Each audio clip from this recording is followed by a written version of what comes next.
이제 메시지 7번이잖아요. 제목이 뭔가 한번 같이 선포해 보겠습니다. 시작. 하나님의 완전한 구원의 두 방면, 법리적인 구속과 유기적인 구원. 이 메시지 7번은 제임스 리 형제님이 전하시는데 아주 서두에 꽤 길게 말씀하셨어요. 서두에. 그래서 메시지 7번은 견고한 진리의 중점들이 있고 우리의 영을 훈련할 뿐 아니라 새로워진 생각이 필요하다고 했습니다. 그럴 때 이 모든 진리들을 붙잡을 수가 있다 이렇게 얘기했고요. 하나님은 위트니스 리 형제님을 통해서 하나님이 완전한 구원을 주셨는데 기독교에서는 법리적인 구속 방면만 강조하고 유기적인 구원 방면은 소홀히 한다고 했습니다. 그런데 하나님의 의도는 선한 사람이 아니라 굿맨이 아니라 하나님 사람을 얻는 것이라고 했습니다. 하나님의 본래 목적대로 성취하려면 하나님의 완전한 구원이 필요하다고 했습니다. 로마서의 주제는 하나님의 복음인데 로마서는 하나님의 완전한 구원을 제시하고 있다고 했습니다. 로마서는 16장으로 되어 있는데 1장부터 5장 10절까지는 법리적인 구속에 대한 것이고 5장 10절 이후부터는 유기적인 구원으로 이끈다고 했습니다. 이것이 전체적으로 하나님의 경륜이다 이렇게 얘기하셨습니다. 제가 이 메시지 7번을 수고하면서 볼 때 본래 하나님이 사람을 창조하실 때 에덴 동산에서 생명나무와 선악지식의 나무를 동산 중앙에 놔두고 이제 자유의지에 따라서 먹으라고 했잖아요. 근데 사람이 뭘 먹었어요? 생명나무 열매를 먹었으면 영생을 하는데 선악지식의 나무 열매를 먹기 때문에 어떻게 됐어요? 죽게 된 거죠. 그것이 바로 죄가 됐잖아요. 그래서 이제 하나님이 이 타락한 사람들을 구원하기 위해서는 에덴 동산에서는 한 단계 먼 생명나무 열매를 먹으면 영생을 하는데 이제는 또 하나의 단계가 필요한 거죠. 말하자면 구속의 단계가 필요한 거예요. 그래서 이게 법리적인 구속이라고 했는데 그것은 뭐냐면 죄 문제를 해결하는 거예요. 죄 문제를 해결하고 그 다음에 이제 생명에 이제 들어가는 이런 과정이죠. 로마자 1번을 누가 읽어주시겠습니까? 하나님의 완전한 구원에는 두 방면, 곧 법리적인 방면과 유기적인 방면이 있다. 네. 로마자 1번은 하나님의 완전한 구원에 대한 거죠. 두 방면이 있는데 법리적인 방면, 유기적인 방면. 여기서 주된 것은 뭐예요? 유기적인 방면이 주된 목적이죠. 법리적인 방면은 절차라고 했고요. 2번을 제가 읽겠습니다. 하나님의 구원의 법리적인 방면은 육체 안에 계신 그리스도에 의해 그리스도의 땅에서의 사역이라는 물질적인 영역 안에서 객관적으로 성취되었다. 예. 여기 이제 법리적인 구속이라는 얘기 있어서 육체 안에서 계신 그리스도 또 그리스도의 땅에서의 사역, 물질적인 영역, 객관적인 성취 이런 것들이 요점이 되겠습니다. 그 1번에 보면요. A번의 1번 하나님의 구원의 법리적인 방면은 하나님의 의에 따른 것이고 절차에 있어서 하나님 이루시다는 얘기죠. 2번은 하나님의 구원의 법리적인 방면은 하나님께서 십자가에서의 그리스도의 구속하는 죽음에 의해 죄인들에 대한 그분의 의로운 율법의 모든 요구를 이루심으로 성취한 것이라고 그랬습니다. 요한복음 19장의 30절에 보면 예수님이 운명하시기 전에 다 이루었다고 그랬잖아요. 그 다 이뤘다는 말은 다 끝마쳤다는 말인데 뭘 끝마쳤냐? 바로 세상과 사탄과 죄와 죄들, 옛사람, 계명의 율법 이런 것들 다 끝냈다는 거예요. 그러니까 주님이 이러한 십자가의 죽음이 소극적인 모든 것을 다 끝낸 것을 볼 수가 있습니다. 여기 이제 그 3번에 보면요. 그리스도는 하나님의 법리적인 구속을 성취하심으로 그분의 땅에서의 사역을 완수하시어 다음과 같은 객관적인 결과를 산출하셨다. 땅에서의 사역을 얘기하잖아요. 그러니까 믿는 이들이 죄들에 대한 용서, 제사함이죠. 또 죄들을 씻음, 믿는 이들을 의롭다 함, 하나님과 원수였던 믿는 이들을 하나님 자신과 화목하게 함, 또 의치적으로 하나님 자신께 거룩하게 함 이렇게 얘기했습니다. 그러니까 이제 제 용서와 제 사함과 제 씻음의 차이는 뭘까요? 어떤 아이에게 엄마가 아주 새 옷을 입혔는데 이놈이 하루 종일 막 개구쟁이가 돼가지고 놀다가 저녁에 왔는데 옷을 아주 엄청나게 막 더럽혔어요. 비싼 새 옷인데. 그래서 엄마가 막 야단쳤죠. 야 이놈아 이거 조심하라고 돼 있냐. 그러니까 그 아이가 잘못했다고 용서 이제 했어요. 근데 엄마가 용서는 했지만 여전히 그 옷은 더러워져 있는 거죠. 용서했어도 우리의 죄 문제 남아 있는데 그것을 다 이제 주님의 피로 씻어냈다는 거죠. B번에 보면요. 하나님의 법리적인 구속은 하나님의 완전한 구원의 절차이며 믿는 이들이 하나님의 완전한 구원의 목적인 하나님의 유기적인 구원에 참여하도록 하기 위한 것이다. 자, 하나님의 법리적인 구속이 뭐예요? 하나님의 완전한 구원의 절차라고 그랬습니다. 목적이 아닙니다. 목적은 유기적인 구원이죠. 그래서 그런데 대부분 법리적인 방면만 알고 있고 이런 있습니다. 기독교는. 그래서 이것은 절차만 알고 있는데 이 어떤 그 기독교의 목사가 해마다 잠실 학생체육관에 이런 데서 하는데 거기에 보면은 광고도 내고 신문에 내고 그러는데 뭐라 그러냐면 뭐 제3의 비밀, 제3에 대해서만 매년 이렇게 강조해요. 그런데 사람들이 많이 거기 모이는 것을 보면 이게 필요하긴 하지만 이것은 절차에 불과하다는 것을 우리가 인식할 필요가 있습니다. 자, 12번에 보면 하나님의 유기적인 구원의 모든 항목은 육체 안에 계신 그리스도에 의해 그분의 땅에서의 사역 안에서 법리적이고도 객관적으로 수행되는 것이 아니라 뭐예요? 생명 주시는 영이신 그리스도에 의해 그분이 하늘에서의 사역 안에서 유기적이고도 주관적으로 수행된다고 그랬습니다. 자, 하나님의 유기적인 구원은 이제 생명 주는 영에 의해서 하늘에서의 사역 안에서 유기적이도 주관적으로 수행된다고 그랬습니다. 법리적인 구속은 땅에서 사역이고 이제 죽고 부활하신 승천하신 후에 하늘의 사역이 유기적인 구원의 방면을 얘기하고 있습니다. 이런 걸 볼 때 이 유기적인 구원이 훨씬 더 중요하다는 것을 우리가 알 수가 있는데요. 로마자 2번을 누가 읽어주시죠?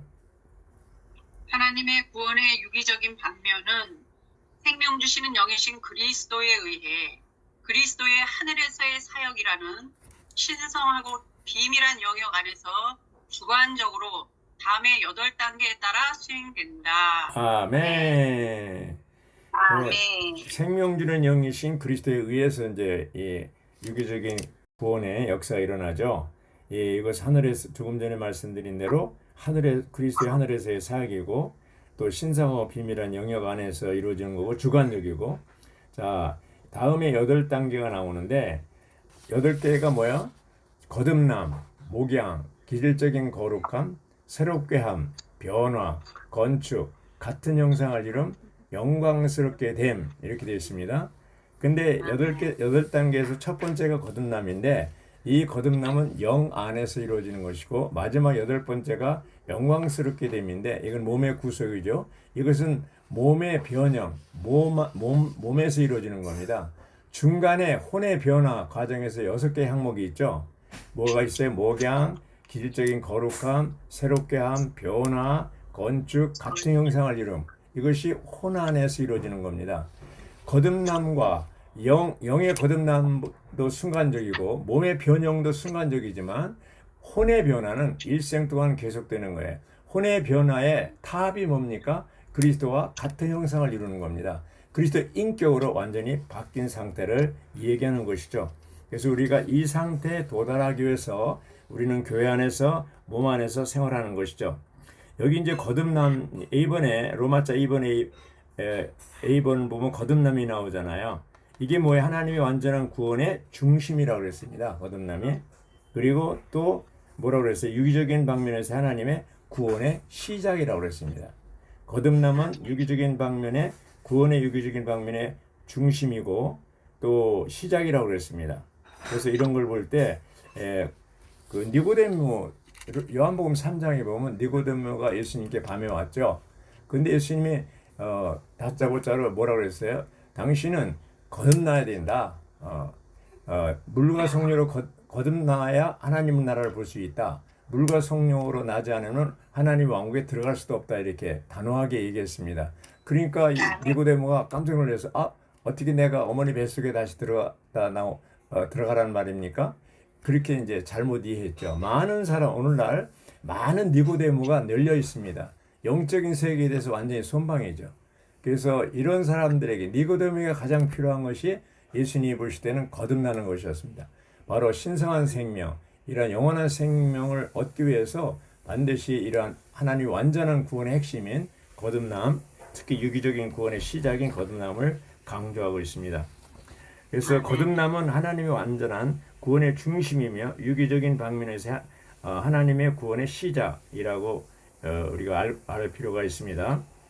우리는 사람을 거듭나고 구원받게 한 후에 그들을 계속 목양함으로써 신성한 생명 안에서 자양분을 얻고 자라게 해야 한다. 또한 그들이 생활 가운데 생명이신 그리스도를 체험하고 영을 따라 행함으로 그분을 살도록 도와줘야 됩니다.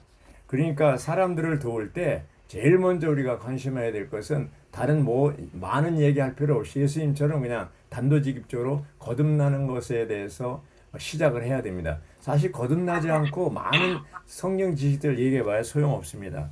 반드시 영적으로 거듭나야 되는 것이죠. 이제 우주 가운데 세 가지 기적이 있다고 그러잖아요. 첫 번째 기적이 뭡니까? 시간과 공간 밖에 있었던 하나님이 시간 안으로 들어오셔서 육신이 된 것입니다. 성육신. 그렇죠? 성육신 되심으로 모든 구속 역사를 다 이루었잖아요. 두 번째 기적이 뭡니까? 그분이 죽고 부활해서 생명적인 영이 되신 거잖아요. 영이 되신 거예요. 이게 두 번째 기적. 여기까지는 하나님 하신 일입니다. 생명 주는 여기까지가. 세 번째 기적은 뭡니까? 그 생명 주는 영이 사람의 영과 합해서 한 영이 된 거죠. 이 한 영이 된 것이 바로 거듭남이죠. 거듭남이 세 번째 기적이라 할 수 있는데, 거듭남을 통해서 이제 하나의 그 새로운 영의 세계가 시작되는 것이죠. 여기 이제 기본에 보면은 목양을 통해서 먹이는 것, 신성한 생명의 양육이라고 그랬습니다. 목양은 주로 먹이는 거잖아요. 네, 먹이는 거. 무엇을 먹입니까? 바로 베드로전서 2장 2절에 있는 것처럼 갓난 아이들처럼 말씀이 순전한 젖을 사모하십시오. 이렇게 얘기합니다. 제가 한번 그 아이들이 먹는 젖병을 한번 빨아봤는데요. 안 나오더라고요. 그래서 아이들이 그 젖을 먹을 때 보면 땀을 뻘뻘 흘리는 거예요. 이게 젖 먹는 힘으로 그런 말도 있잖아요.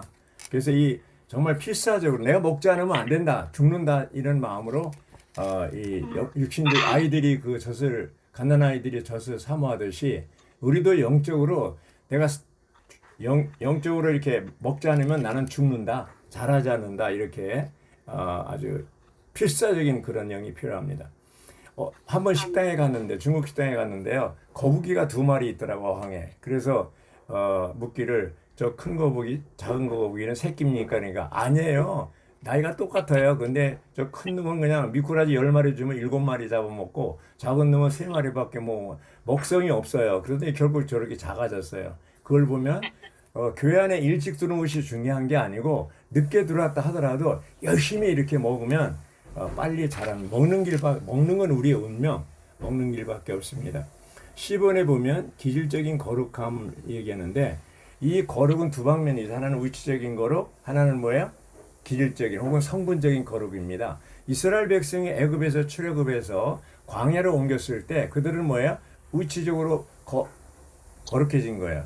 거룩이라는 말은 분별되고 구별된다는 거 아니에요.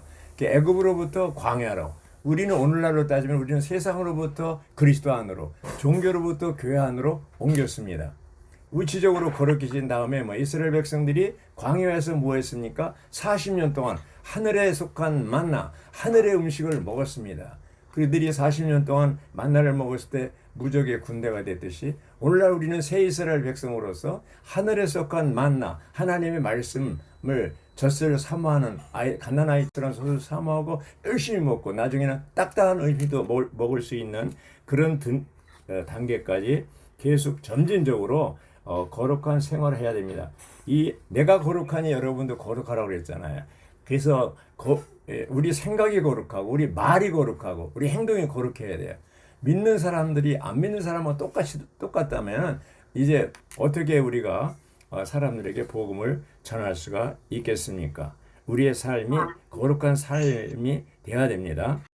이제 우치적인 거룩이 아니라 여기서 얘기하는 건 기질적인 성분적인 거룩을 얘기해요. 내면적인 것을 얘기하는 것이죠.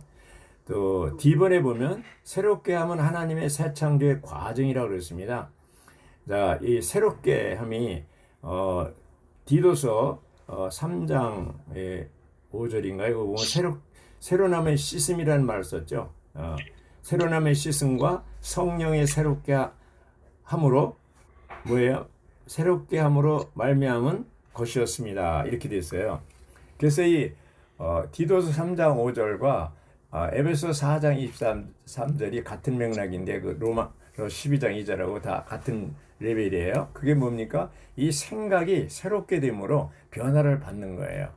생각이 새롭게 되려면 어떻게? 우리 생각이 새롭게 되려면 바로 빌립보서 2장 5절이라는 것처럼 그리스도 예수님이 안에 있었던 생각, 너희는 이 생각을 품으십시오. 곧 그리스도 예수님이 안에 있었던 생각이라고 그랬습니다.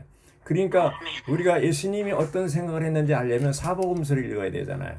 또 서신서를 읽어야 되잖아요. 심지어는 또 계시록까지 우리가 성경 신약의 말씀을 계속 읽을 때 주님이 어떤 생각을 하셨고 어떤 것을 좋아하고 어떤 걸 싫어하고 어떻게 할 때 기뻐하는지 그걸 알 수 있잖아요. 하나님의 선하시고 기뻐하시고 온전한 뜻이 무엇인지 분별하려면 어떻게 돼요? 생각에 이 시대를 본받지 말고 생각을 새롭게 함으로 변화를 받아 이렇게 나오잖아요. 이런 새롭게 함이 참 필요합니다. 새롭게 함과 변화는 일맥상통하는데 2번을 보면 BCD 2번을 보면 변화는 신성한 생명 안에서 일어나는 신진대사적인 것입니다. 신진대사적인 것은 내적인 언어의 움직임이죠. 음식을 먹을 때 소화가 되고 동화가 되고 조성되잖아요. 이게 신진대사잖아요. 우리의 세포는 세포의 수명이 있습니다. 어떤 세포는 한 달, 어떤 세포는 일주일밖에 못 살아요. 계속 새로운 세포가 이렇게 남으로 인해서 우리 몸이 이제 유지되는 거죠. 건강하려면 젊음을 유지하려면 계속 세포가 새로워져야 됩니다. 신진대사적으로요. 그래서 이게 신성한 요소들이 우리 안에 축적되어서 우리의 존재에 동참하고 조성될 필요가 있습니다. 미국에 가면 이제 규화목이라고 있잖아요.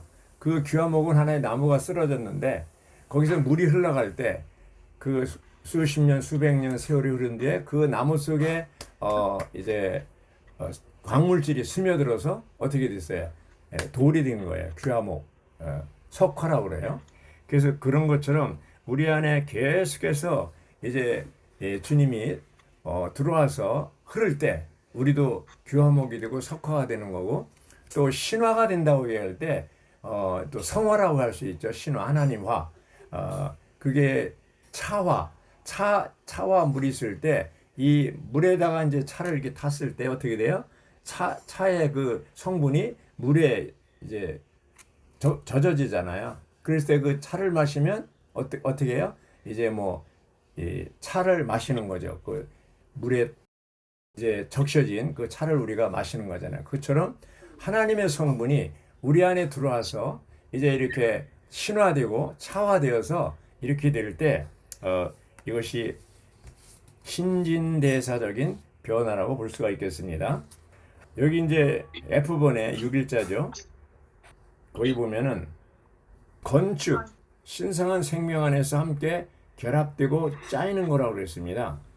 건축은 그리고 그 전에 이 2번의 그 변화에서 볼 때 그 갈라디아서 2번 그러니까 A, B, C, D 2번에 4번에 제가 읽겠습니다. 믿는 이들은 그 영을 따라 살고 행해야 하며 갈라디아 5장 16절 25절 연합된 영을 따라 행해야 한다.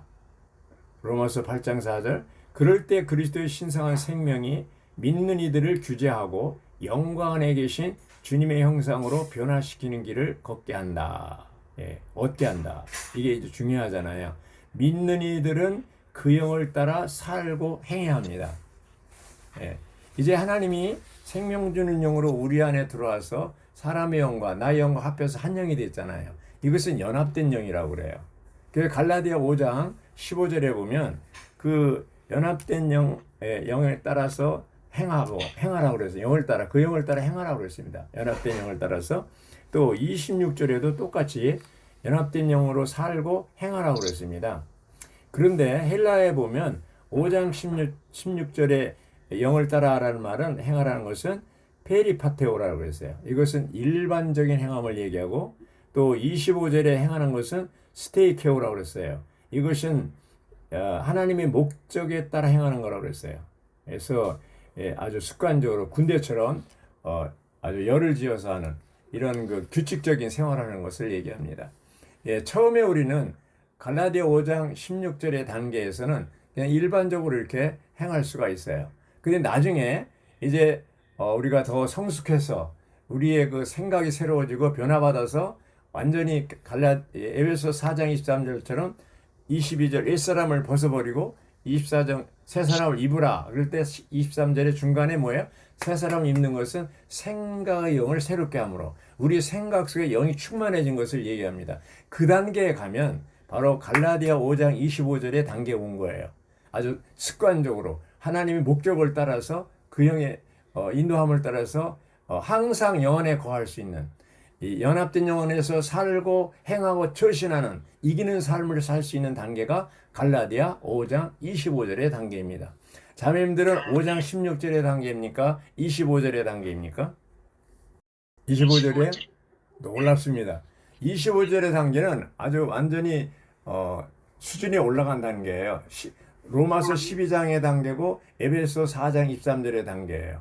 근데 갈라디아 5장 16절의 단계는 로마서 8장 6절에 있는 것처럼 육신에 둔 생각은 사망, 영에 둔 생각은 생명과 평안이 왔다 갔다 하는 단계예요. 16절에 있습니까? 25절에 있습니까? 자매님들은? 왔다 갔다 해. 네.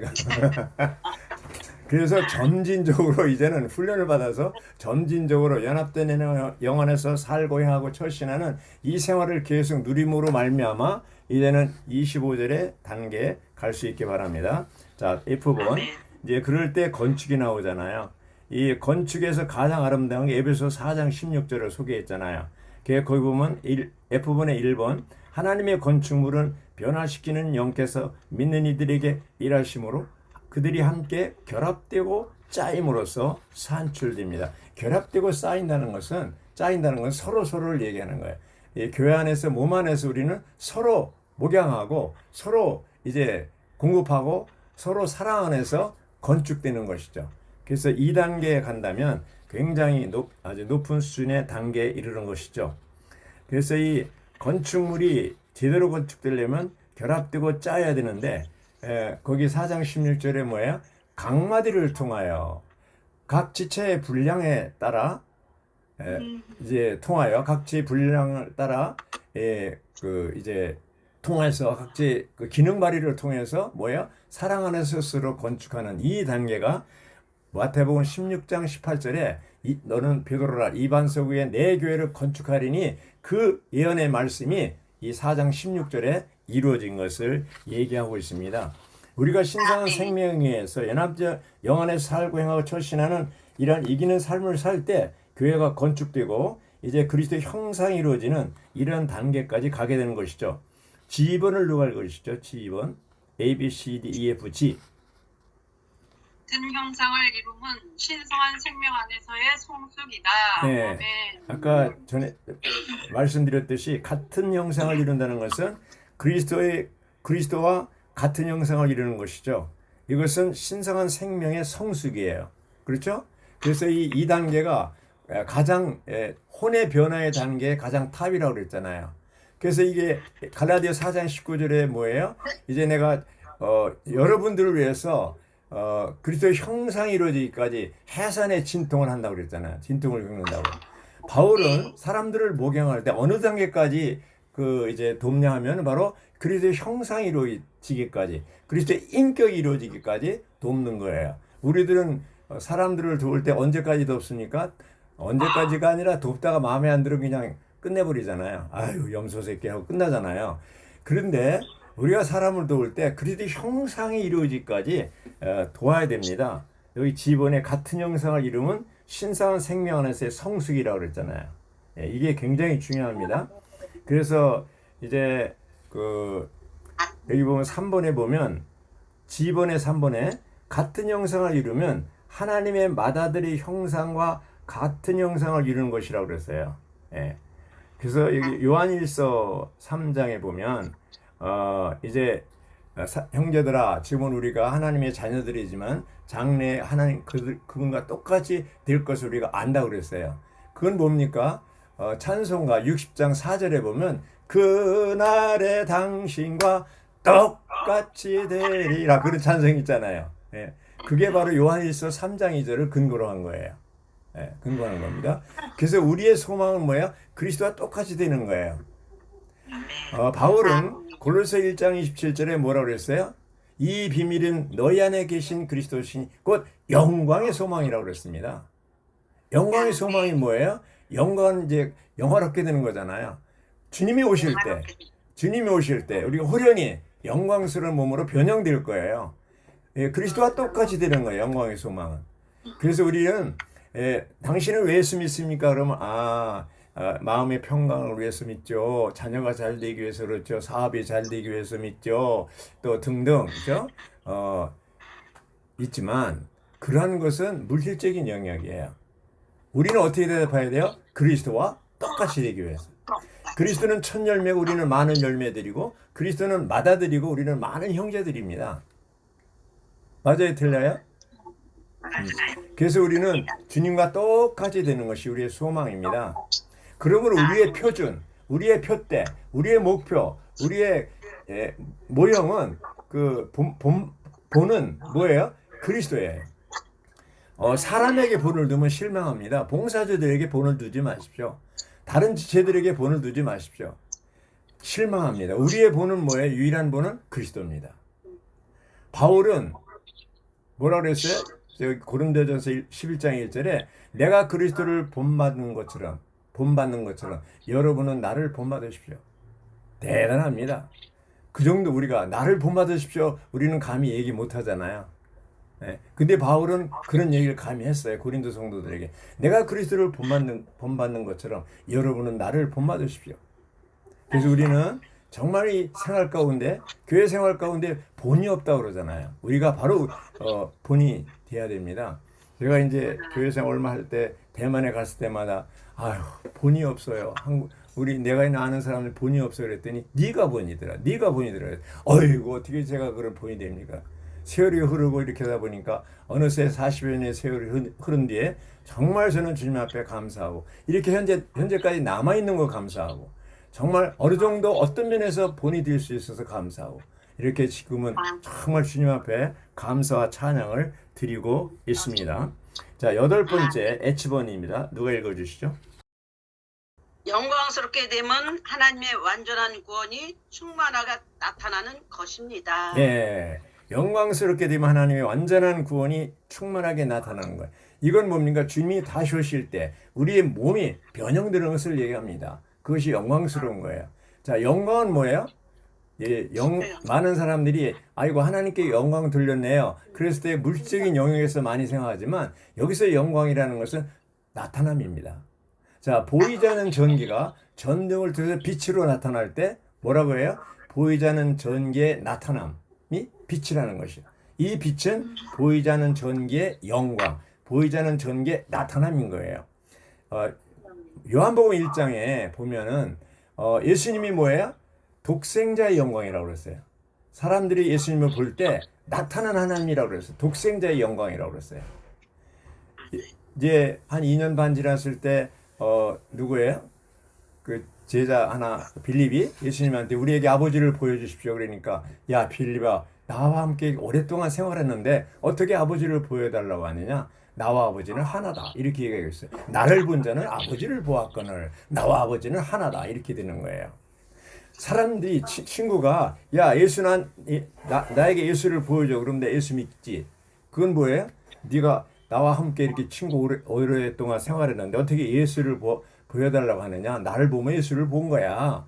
이렇게 얘기해야 정상이잖아요. 감히 얘기 못하죠. 그거를 왜 그렇습니까? 내가 여기 있는 것처럼 영광스럽게 되면 하나님의 완전한 구원이 충만하게 나타나지 못한 거예요. 그러니까 하나님의 충만, 영의 충만이 아직 안 된 거예요. 그리고 우리 교회 생활은 어쩌든지 이제 먹고 마시고 이제 소화시키고 동화시키고 조성되어서 나를 통해서 누가 나타나야 돼요? 하나님이 나타나야 돼요. 그것이 하나님의 영광이에요. 영광이에요. 할렐루야.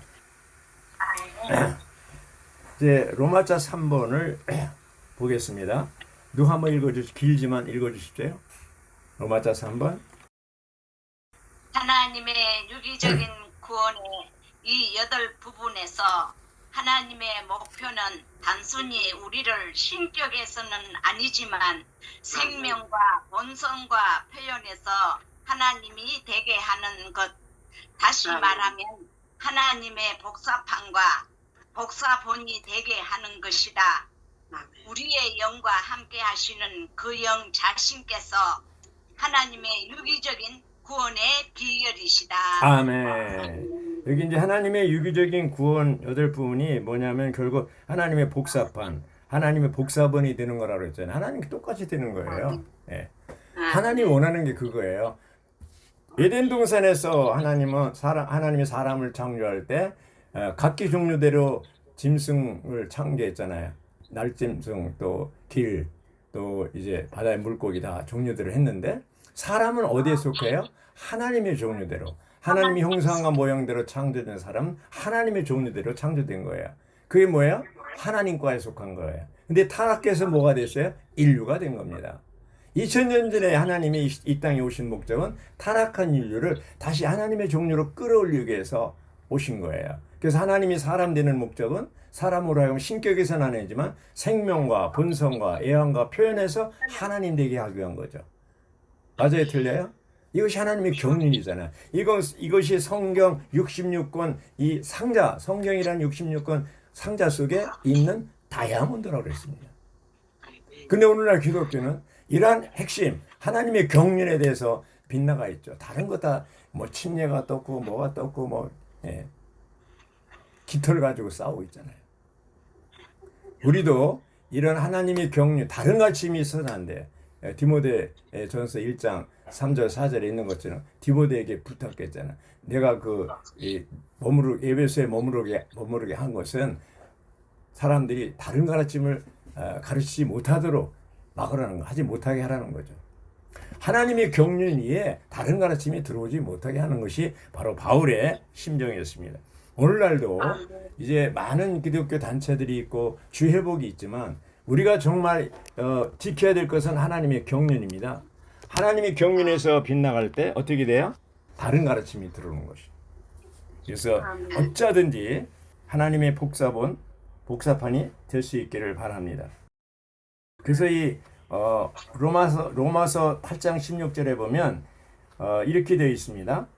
그 영께서 직접 우리의 영과 함께 우리가 하나님의 자녀인 것을 증언하십니다. 그랬어요. 이것이 뭐예요?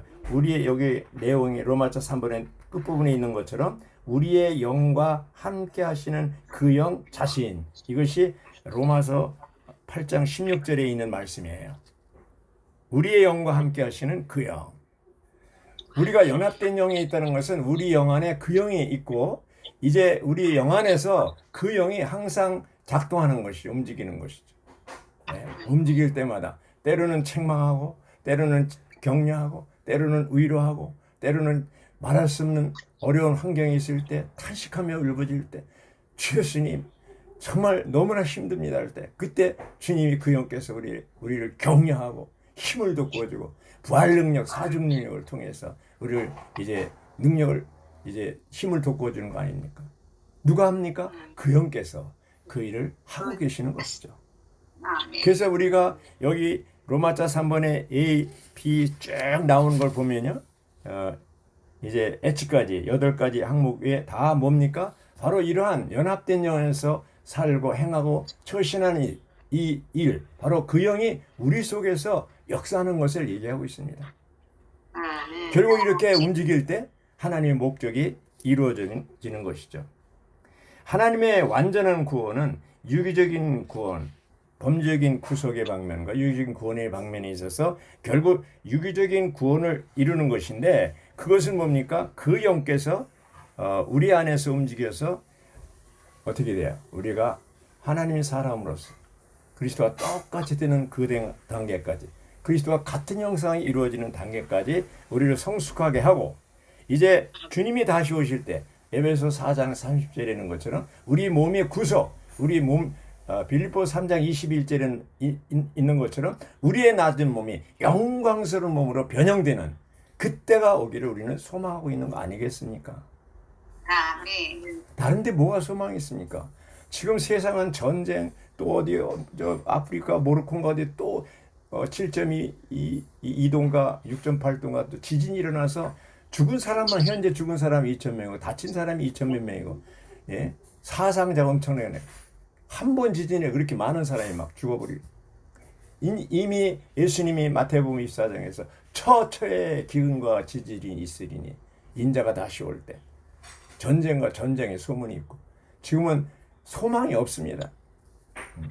제가 어떤 형제 교회 생활하다가 지금 이제 탕자 생활하고 있는 어떤 형제를 기도할 때마다 주님이 그 형제의 눈을 열어서 이 시대가 얼마나 급박한 시대인가를 깨닫게 해주십시오. 이 땅에 소망을 두지 말고 주님이 다시 오시면 소망을 두고 다시 교회 생활을 회복해 달라고 매일 아침 기도하고 있습니다. 우리의 소망이 뭡니까? 다른 데 뭐가 소망이겠습니까? 할렐루야. 주님께서 우리 모두를 긍휼을 베푸시고 이러한 하나님의 완전한 구원 안에 내가 살 뿐 아니라 다른 사람도 인도할 수 있기를 바랍니다. 아멘.